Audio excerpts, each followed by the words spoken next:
Fantastically finished. Hesitancy from Atletico Madrid is again punished. And Ruben Cani has made it 2-0.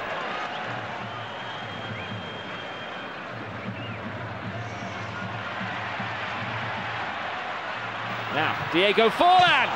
Immediate response for Atletico. They're back in it. It's taken a minute. Forlan with a shot. Aguero with the follow-up. It's beginning to rain goals in Madrid. Simão, the Portuguese winger for Atletico. What a great winger he is. Enters the penalty area. Now he was fouled. It's a question of which side of the white line. Well, he's suggesting that he was fouled outside the box and fell into it. Should he be booked for that, Javi Vente? He's already been cautioned. Yep, second yellow card. Second yellow. I am right. The referee's right. And it's adios, amigo, to Javi Vente. His second sending off of the season.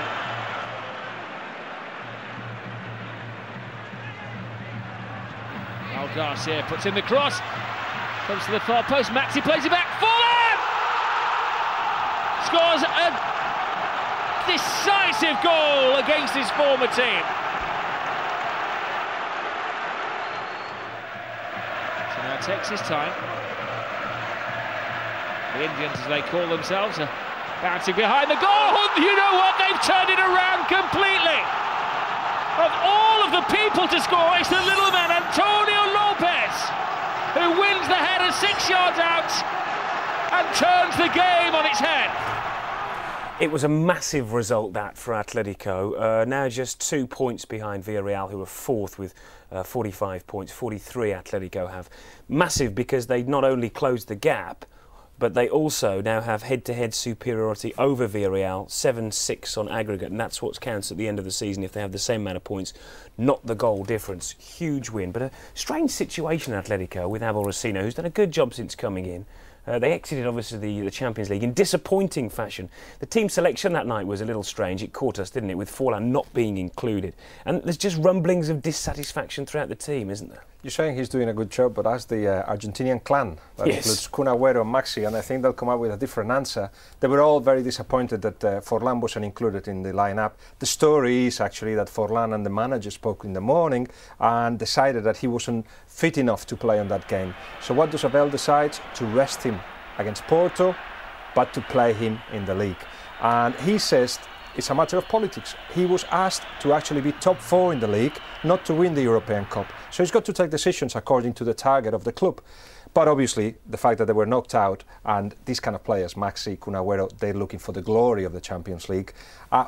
Having failed, they came out with very strong stuff against the manager. Kun Agüero saying actually, I didn't get the manager, meaning if I had, it wouldn't have been him. And Maxi Agüero being replaced, and again put it a face as in, disappointment. All in all, there seems to be a bunch of players, key players at Atletico Madrid, that will want the manager out, he's just arrived, or they're out themselves, and that's definitely Kun Agüero. Reminds me of the start of the season when we were trying to work out between ourselves what the priority was at the Vicente Calderon, because the players were saying, weren't they, the Champions League, off the record, but the club was saying the top 4, and that just hasn't gone away. It's been there all season, so we should have seen it coming, I guess. Well, Atletico's rise from 7th to 5th was due to the fact that they, along with Barca and Real, were the only sides in the top 8 to win. Here is how the weekend panned out for the other Champions League chasers.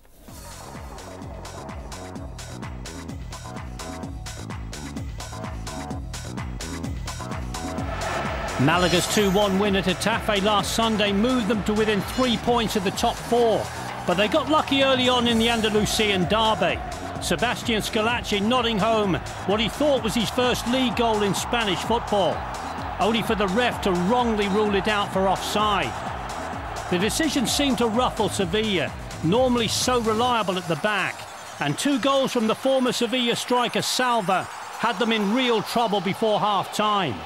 Mind you, both were really well stuck away by Salva, who started his career at his local Sevilla club 14 years ago. He was understandably elated, but Sevilla stormed back after the break.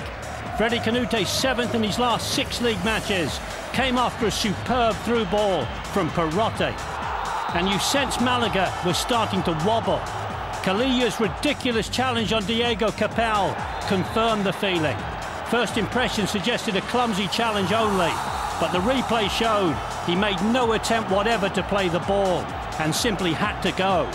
Now Sevilla's tails were up, and Luis Fabiano, without a league goal for over 2 months, buried the equaliser 5 minutes from time.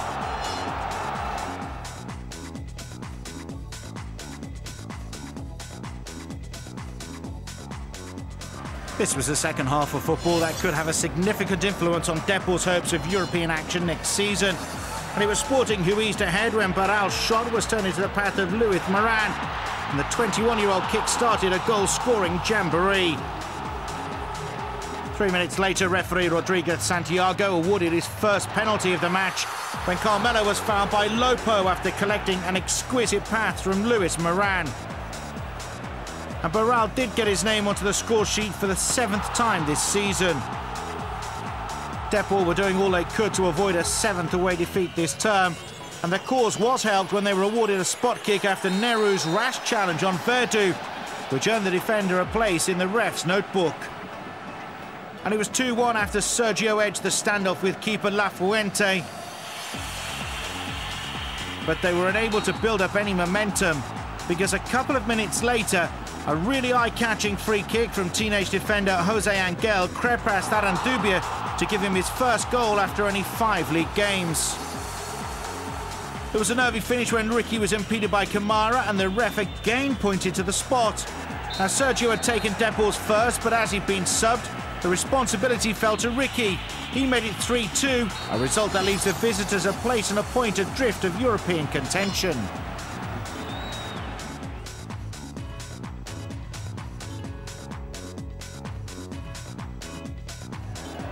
Valencia's officials admitted for the first time last week that they may have to offload some of their star men to ease the financial crisis. But their problems on the field are also mounting. Caminas scoring his 4th in 4 league games, with Valencia defenders all around him. And it got worse as well. Marchena deliberately tripping Adrian on his way to goal, and the abrasive number 5 was shown the red card for the 3rd time this season. Just 1 win in 8 ahead of kickoff for Valencia, but at least Pablo's delightful chip grabbed them a point late on, his first league goal for the club.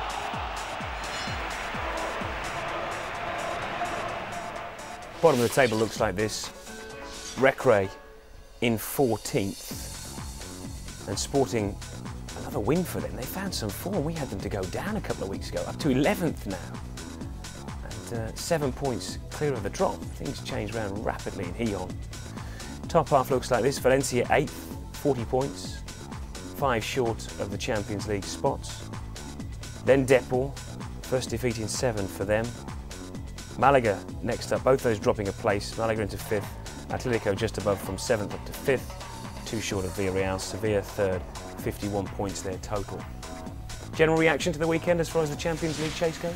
Well, Malaga won't be there for long. For instance, they have to meet now Barcelona, Real Madrid and Villarreal. So it'll be a matter of Atletico Madrid, Villarreal and maybe a resurgence. Valencia, I don't believe there will be a resurgence. Because of the problems there. More on that in a moment. Just a word on Tapia, Malaga. Newcastle job, was he offered it? Nah. There was Queen's Park Rangers at some point, not that long ago, in January in fact. But there was no, I've seen it in the English and the Spanish press, I've checked, he has not been offered the job. But he's doing a great job, and of course he's earning very little. Betis will want to have him. His aim is to stay at Malaga. Okay. Despite failing to win for a 6th successive game, Valencia actually moved a point closer to 4th, as you saw on the table there after the weekend. But the players still haven't been paid in full this season, and Los Che's financial crisis continues to threaten the club's future. Well, Valencia's current predicament comes as no surprise to their former goalkeeper Santi Canizares, who's in no doubt as to who is to blame. Bueno, pero es que esto era algo que se veía, ¿no? Y que todo el mundo lo sabía y todo el mundo lo veía. Lo que pasa es que había una sección del valencianismo que se rebelaba ante esta situación porque consideraba que no era la ideal y lo manifestaba. Y otra sección a la que vivían calentitos al lado del poder, ¿no? Y que de alguna forma no solamente no censuraban, sino que alababan esa situación y la permitían. Bueno, ahora todos son un poquito más ricos, pero a costa del Valencia. Que la gestión de Soler, con o sin Cañizares y con o sin crítica, ha sido siempre la misma.